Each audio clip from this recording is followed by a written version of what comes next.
morning. Conservation of charge means the total electric charge of an isolated system never changes. Flippin' physics. What is an isolated system? An isolated system is one where charges can neither enter nor exit the system. Hence, it is isolated. Let's start by taking the universe as our isolated system. Conservation of charge means the net electric charge of the universe never changes. Add up all the positive charges and subtract all the negative charges in the universe, and you will always get the same number. Or we could have a smaller isolated system, like the conductive metal pieces of the electroscope we used in demonstrations in a previous lesson.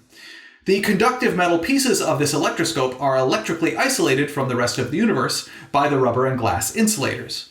In other words, the net electric charge of the electroscope will remain constant as long as it remains isolated. Seems pretty simple. Yeah, if no charges are allowed to go into or come out of a system, then the total charge of the system does not change. Exactly. Let's do an example problem. Bobby, please read, and Billy, please translate. Two charged conducting objects collide and separate. Before colliding, the charges on the two objects are positive 3e and negative 6e. Which of the following are possible values for the final charges on the two objects? Choose all possible answers. Please stop. Okay, well, two charged objects collide and bounce off of one another. We know their initial charges, and we are trying to determine what values their final charges could be after the collision. Let's say charge 1 equals positive 3e, and charge 2 equals negative 6e. This is a multiple choice problem, and more than one answer could be correct. Let's see what our choices are. Bobby? Choice A is positive 4e and negative 7e. Choice B is positive 2e and negative 2e. Choice C is negative 1.5e and negative 1.5e. Choice D is negative 3.5e and positive 2.5e. And choice E is positive e and negative 4e. Other than beginning to solve the problem, I do not think there is anything more we need to write down. May I solve the problem? Yes, Billy, please solve the problem. Well, we know the initial total charge equals the initial charge on object 1 plus the initial charge on object 2, which equals positive 3e plus negative 6e, which equals negative 3e. And we know the initial and final total charge of the system is the same, so the total final charge of the system has to equal negative 3e. Actually, it does not say the system is isolated, so how do we know it is isolated? The problem does not mention the two objects touching anything else, therefore you may assume the two objects are isolated from the rest of the universe. Okay, great. Now, all we have to do is determine the total final charge for each choice, and if it equals negative 3e, then that choice is a possible choice and is correct. And if it does not equal negative 3e, then that choice is not possible and is not correct. For choice A, charge 1 final plus charge 2 final equals positive 4e plus negative 7e, which equals negative 3e. So the total final charge for choice A equals negative 3 and is a possible combination of charges for our two conducting objects. The total final charge for choice B equals positive 2e plus negative 2e, which equals 0, so choice B is not possible. The total final charge for choice C equals negative 1.5e plus negative 1.5e, which equals negative 3e, so choice B is a possible combination as well. The total final charge for choice D equals negative 3.5e plus 2.5e, which equals negative e, so choice D is not possible. The total final charge for choice E equals positive e plus negative 4e, which equals negative 3e, so choice E is a possible combination. That means the answer is that choices A, C, and E are all possible.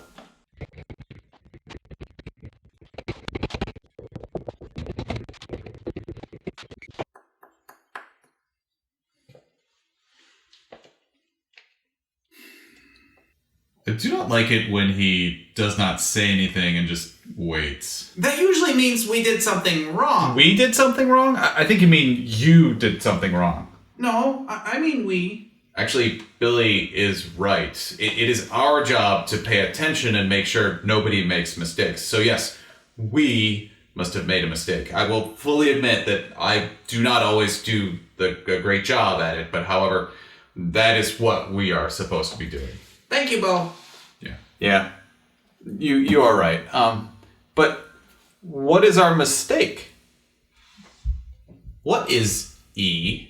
That is exactly what you need to be asking yourselves. What is lowercase e? E is the elementary charge. It's the magnitude of the charge on a proton or an electron. But why does that matter? Because charge is quantized. Right. An object cannot have anything but an integer multiple of the elementary charge. Because objects get their electric charge from adding or subtracting charged particles, which are usually electrons.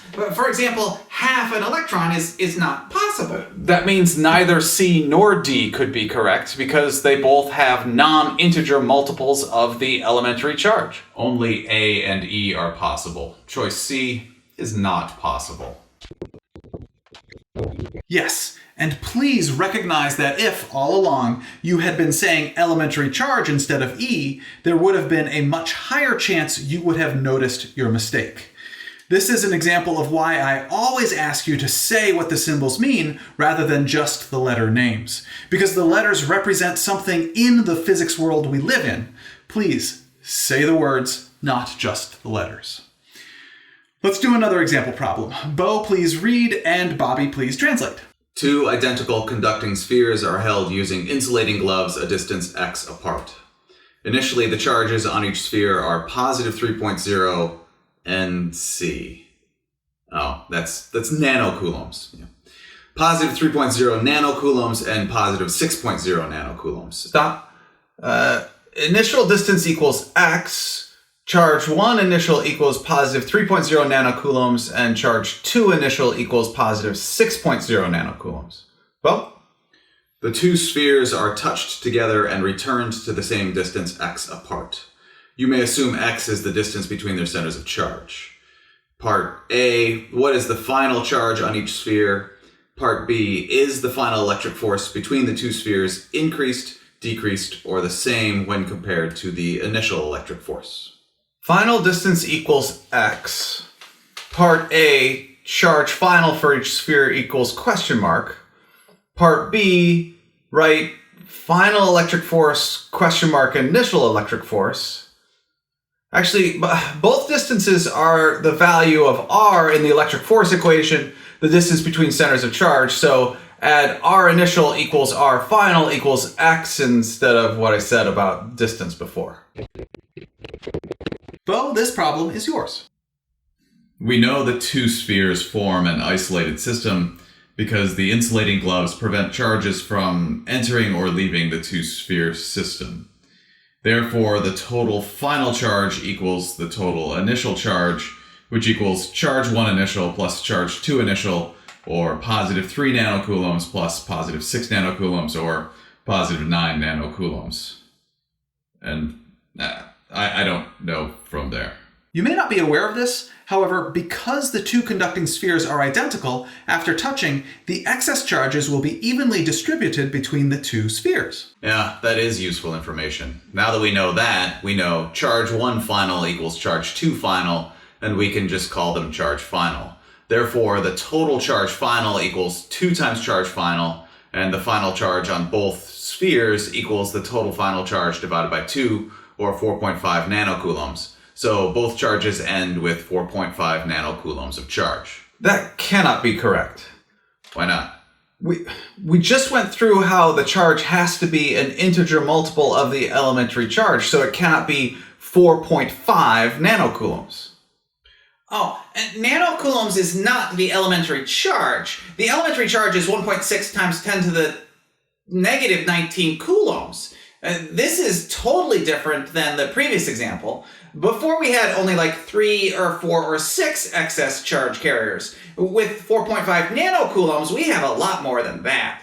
Actually, we can determine the total excess number of charge carriers on each of the spheres.